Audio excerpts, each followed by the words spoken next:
खरं तर हसावे की रडावं काही कळत नाही.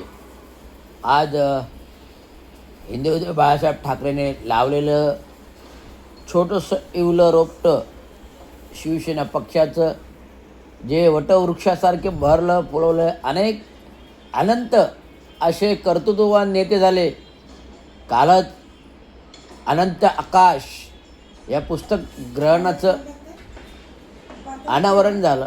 हे अनावरण होताना मी मत प्रकट करतो की ठाण्यातील जो साधा कार्यकर्ता, जो कधी काळी आनंदनगरच्या फुटपाथवर टमरेल घेऊन बसायचा, जो 10 बाय 10च्या घरामध्ये भोग पडलेल्या खुर्चीवर बसायचा, ज्याला खालीच बसता येत नव्हतं, ज्याला एक दलाली, टक्केवारी आणि सेटिंग ठाणे महानगरपालिकेच्या मध्ये निविदा बाबत करण्याशिवाय दुसरा काही कामधंदा नव्हता. एक साधा प्लंबर ठेकेदार, एक साधा कार्यकर्ता शिवसेनेमध्ये राजसाहेब ठाकरेंबरोबरच्या सोबत युवासेनेमध्ये होता. अनेक धमक्या दिल्या. त्या काही एकनाथराव शिंदेने तर मार घाण शिव्या दिल्या. मी सांगतो इतिहास ऐका. त्या काही याच माणसाने नरेश मस्केने जो नावाप्रमाणे मस्के नाही नासके आहे, त्याने एकेकाळी एकनाथराव शिंदेनंच घाण शिव्या दिलेल्या आहेत. एकनाथराव शिंदेनंच घाण शिव्या दिल्या आहेत. आणि त्याच एकनाथराव फुटीर गटाच्या शिंदेच्या शिवसेनेने नरेश मस्केंना नगरसेवक पद दिलं, गटनेता बनवलं, स्थायी समिती सभापती बनवलं, महापौर बनवलं. किती वर्षाचा कालावधी गेला? फक्त 10 वर्षाच्या कालखंडामध्ये एवढी सगळी भूषण पदं दिली. कशाचा रिझल्ट आहे तो? एकनाथराव शिंदेंना शिव्या दिल्यामुळे एवढी सर्व पदं मिळाली आणि मी शिवसेना सोडून चाललो अशी घोषणा केली होती एकेकाळी नरेश मस्क्यांनी. ते आज मितीस ठाणे शहराचे नवनिर्वाचित खासदार आहेत. आणि नवनिर्वाचित खासदार होताना एका वर्षाच्या कालावधी गल्ली पण फिरलेले नाहीत. त्यांना संसद रत्न पुरस्कार बहाल झाला. आणि ते विविध विधानं अनुभवी अशा नेत्यांवर ते विरोधक टीका करतायत, खोचक. त्यामुळे आपली पात्रता नरेश मस्केने तपासावी. अजून आपले ते दिवस गेलेले नाहीत जिथे तुम्ही आनंदनगरच्या नाक्यावरील हायवे रोडच्या फुटपाथवर टमरेल घेऊन बसायचे, जिथे तुम्ही घरामध्ये भोक लावलेल्या खुर्चीवर बसायचं, साधं बसता येत नव्हतं. त्या माणसाने आज टक्केवारी घेऊन आपलं स्वतःचं पोटही कमी केलं. त्या माणसाने असं बोलू नये. आज सॅटिसमध्ये साफसफाईचं निविदा कोणाच्या आहेत? ओम दिगंबर, खासदार नरेश मस्केच्या. आज खासदार असूनही ठाणे महानगरपालिकेत ठेकेदारी करतो, अजूनही ठाणे महानगरपालिकेत टक्केवारी घेतो. आता खासदारकीचा निवडणूक फॉर्म भरताना फॉर्म नंबर 26 असेल. या 26 फॉर्ममध्ये 26 कोटीची संपत्ती मालमत्ता तुम्ही दर्शवली आहे, बरोबर आहे. कुठून आणली? 10 पदाच्या घरामध्ये बोलो ना, भूक लागलेल्या खुर्चीवर बसताना माणूस बसता नव्हतं येत. तो 7 कोटीची संपत्ती कुठून आली? ईडीने चौकशी करावी, इन्कम टॅक्सने चौकशी करावी. आणि दुसऱ्यावरती भाषा करतात. अरे गणेश नाईक एक जुन्या जाणता खेळाडू आहे, आमच्या वडिलांच्या कालावधीतला खेळाडू आहे. त्या काळी त्यांनी शिवसेना वाढविण्यामध्ये फार मोठे कष्ट घेतले. संपूर्ण नवी मुंबई टू बेलापूर पट्टा ते ठाणे ते पालघरपर्यंत पोचलेलं हा मतदारक्षेत्र, आशियातला सगळ्यात मोठा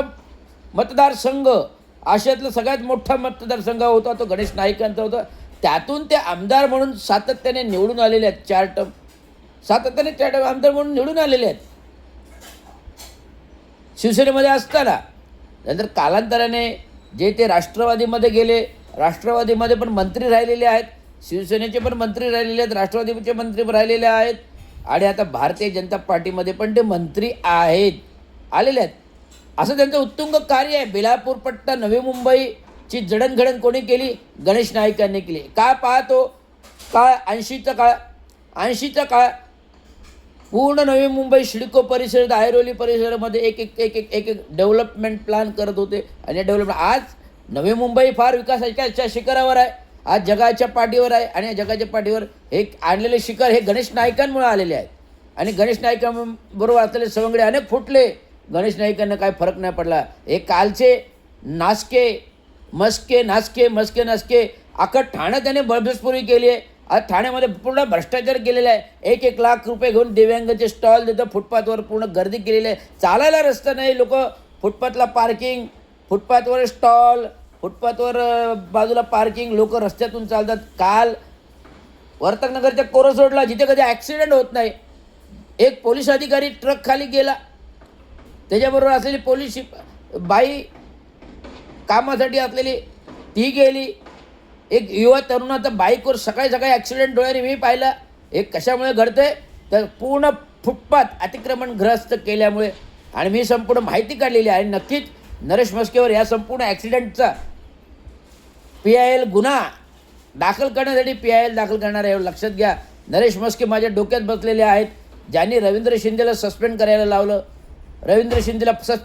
काही नसताना नरेश म्हस्के माझ्या डोक्यात गेलेले आहेत, जे काही नसताना मला एकनाथराव शिंदेला सांगून सस्पेंड करायला लावलं. हा उत्का मी काढणारच आहे. आणि तो पण PIL दाखल करून जो ॲक्सिडेंट कोरस रोडमध्ये घडला, कोरस रोडला घडला, एक पोलीस अधिकारी मेला, एक बाई मेली ट्रक खाली, आणि एक युवा तरुणाचा पण ॲक्सिडेंट झाला. हे सर्व ॲक्सिडेंट कशामुळे होतात? फुटपाथ चालायला नाहीत, संपूर्ण दिव्यांग स्टॉल दिलेले आहेत. सार्वजनिक बांधकाम नियमामध्ये फुटपाथवर कुठलीही बांधकामे केली जात नाही. चंद्रशेखर साहेबांच्या कालावधीमध्ये आम्ही फुटपाथ बनवले, डिवायडर बनवले, रस्ते बनवले, झाडी बनवली, रस्ते रुंद केले, आम्हाला कष्ट केले हो. चंद्रशेखर साहेबांबरोबर भर उन्हामध्ये 24 तास काम केलं. ते काय अशा भ्रष्टाचाराची बजबजपुरी करायला ठाण्याचं पूर्ण वाटलं, जे सौंदर्य ठाण्याचं केलं, बहुउद्देशीय ठाणे नेऊन ठेवलं. आज बदलतं ठाणे, आज आपलं ठाणे आपण विरोधी म्हणतो, आज बजबजपुरी केली या माजी महापौराने फार भ्रष्टाचार केलेला. टक्केवारीने महानगरपालिकेला आज कर्मचारी वेतन द्यायला पैसे नाहीत. आज 7वा वेतन द्यायला फरक नाही. बघतो ते तिजोरी वगैरे फक्त रस्ता जी विकास कामे होतात, फक्त महाराष्ट्र शासन विकास मोठमोठे बहुउद्देशीय टेंडर होतात, कामे होतात, ते केवळ नरेश म्हस्के अँड म्हस्के कंपनी आणि एकता शिंदेना टक्केवारी या हिशोबाने कामे होतात. त्यामुळे लोकांनी जागृत व्हा. येणाऱ्या महानगरपालिकेमध्ये स्वतंत्र मजूर कामगार पक्ष आपल्याला उभं करायचं आहे. स्वतंत्र मजूर कामगार पक्ष तिसरी आघाडी ठाण्यामध्ये शेडू ठाकून उभी राहणार आणि रवींद्र शिंदे ती घडवणार आहे. हे लक्षात घ्या. रवींद्र शिंदे में है दम, ना किसी को भी ना भिड़ने को तैयार है हम. रवींद्र शिंदे में है दम, किसी को भी भिड़ने को है तैयार है हम. ये संविधान रक्षक, कायदा रक्षक, महाराष्ट्राचा सिंह, रूपांतर,